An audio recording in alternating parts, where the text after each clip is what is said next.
Yun ang recommended sa akin, kaya ako nagbayad.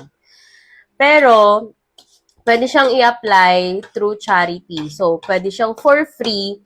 Ma'am, di ba taga Cavite ka? Saan po kayo nagpapa-radiation? For free lang po ba yun? Actually, mga sis, kararating ko lang. Kauwi ko lang ng bahay galing radiation. And pang day 6 ko na today. Konti na lang. Dapat lagi ganyan yung mindset.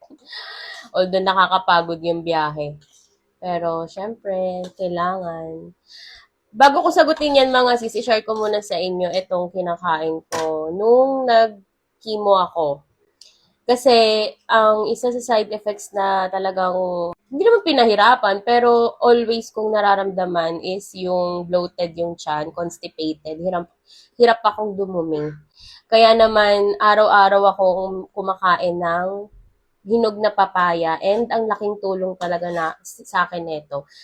And hanggang ngayon, although hindi na ako kumakain araw-araw ng hinog na papaya, pero sa isang linggo, dapat wala, nasanay na rin ako na at least 3 times a week, ganyan. Basta part na siya ng meal ko.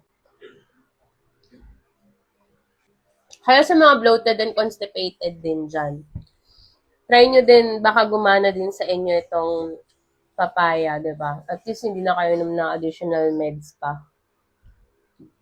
Organic and natural lang na fruits. Naalala ko lang siyang i-share sa inyo kasi nga, nun, ito yung dessert ko ngayon after lunch. Yung ulam ko is isda. Ayan, tinik na lang yung naiwan kasi naubos ko na. So, dessert time na tayo. Tapos ito nga, hinog na papaya ang dessert ko ngayon. Okay. Regarding dun sa tanong niya, kung saan ako, kung taga Cavite ako, yes, taga Cavite ako. Saan po kayo nagpapa-radiation? Sa Manila Doctors ako nagpapa-radiation sa may Calao and UNAV. And yes, malayo ang biyahe ko everyday.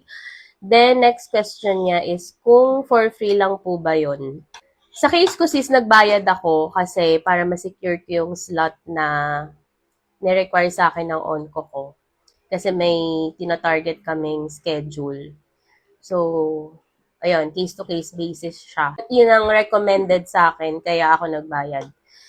Pero, pwede siyang i-apply through charity. So, pwede siyang for free through charity.